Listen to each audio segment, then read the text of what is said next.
ebyokubiri ebiriwo nti ne NUP is a work in progress. Ate tetukitandise kati.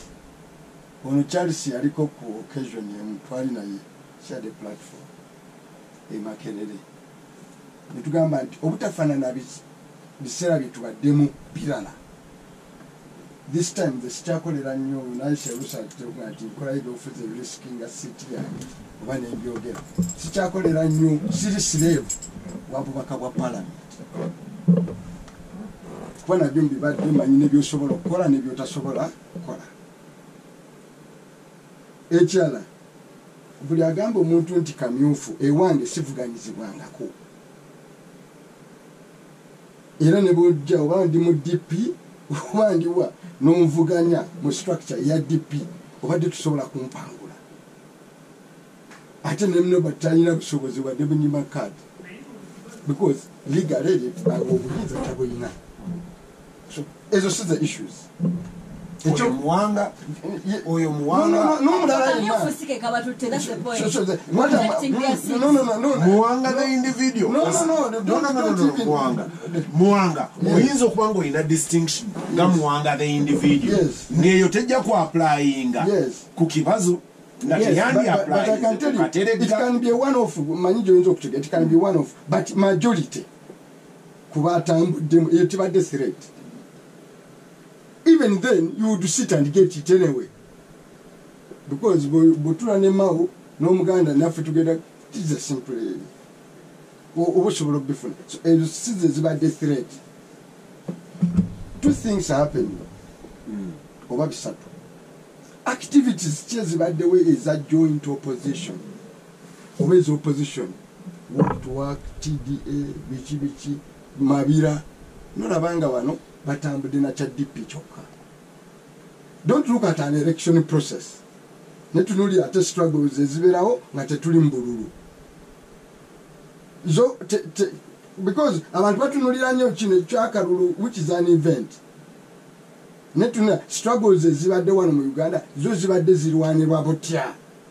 Walk to work. Because you have two characters of politicians. Okay? Muliwo ba politicians nga waliwo ebyokulonda. You see them, they are active, they are campaigning. Abonabo we bali yo category we. Ne waliwo characters endala ng'ogyeko ebyobufuzi ebyokulonda ate bakola ebyobufuzi mawulire gye bayita activism.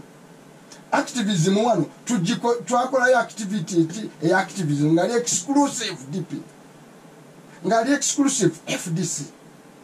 You're exclusive because two fronts are important. One, there is a front for liberation ya Uganda. Atogikola mu realities. Nti kati olwaleero bw'oyogera n'agambako bw'ogenda wano n'ogenda erukungiro lwa Mushana onoonyeyo abantu 100 aba DP oyinza obutabafuna. Nga lyere bagundi uva kuba n'abakateka agamba nti omutima gwange gwaliyo. Gugenda. Can we count on you? Sentimentality, that's a sentiment. You cannot do political mobilization on the sentiments. It's a reality.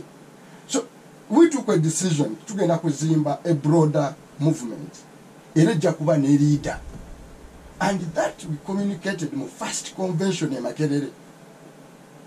And we put everything that was in my address on Abijukira. If you mark my words, that was in my address. Say, this time utafana kona murundi mulala titunabe tutajja kukkiriza. And we took a position to jaculate netwa Norbert Mao to be the godfather of that. Era naye sensing after Makerere nga tugende mukono nasule samvu eyo ngenda kulana lukwago ngenda kulana namu tunga ekitojja kikola tugwe yagenda yo n'abamu tugenda titujagenda. So we reached a level enyweza people power as a deliberate move. We took a decision nti abantu abali under people power balina okubeera ne common identity mu kalulu akajja.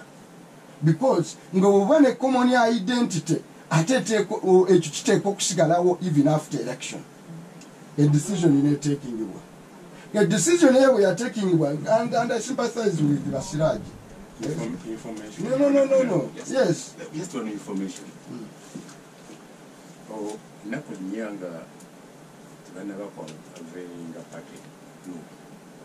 Naline meeting ni kamili ni kenga blessing aba DP na tuli ku final touches okutwala Bobi Wine okumuwa enkumu nimbagamba nti kisoboka party ndi ofi erengera bani ali kati abantu abali ku Makerere ng'ogyeko abatono nga ggwe batono nnyo abamanyi ekigenda mu maaso ng'ogyeko bugaba amawulire abali batamanyi. The only thing kye nabaga nti waliwo party naye nga nali simanyi kimuvuddemu ara naye nga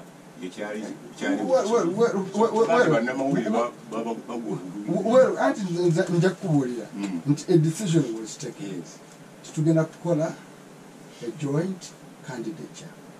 A decision nebeera taken earlier nti tujja kubeera ne candidate wa president omulundi guno. Question is, everybody was given a chance. Senga obadde omanyi ebibadde mabegakaawo, including, I can even reach to tell you detail, including joining DP was an option. Including working with FDC details was an option. But a decision was taken, okutandika, no. No, Rachel, nobody was unveiled. So can I get clarification? Bogamba, tujja kubeera ne candidate omulundi guno otegeeza baani. Hey, Guguchesh, you are not an active politician. Yes. That's why we got to together. Abali, you and we told you. You were a witness. You were a decision maker. You were a witness to that, and that was your role. So, secondly, sorry, let me sound like that. You were just a witness. You were a witness. Now, Mwamukolanga Anwar Sadat we yakola Arafat. Yawane guideline. Arafat na kero kumalesa wa bili. Omukolo ne gulinda. Arafat olwato. Sadat na langi. Can I be protected? Kose ngakane Israeli lero. Can I be protected? Ekino kyanso oyina omukisa. Mwanga bwana amala okwogera. No,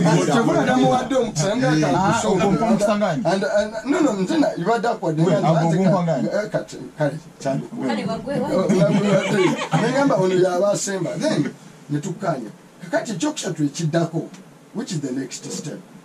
Okay, it's to attempt to build a broader coalition and a platform for the general election. Next options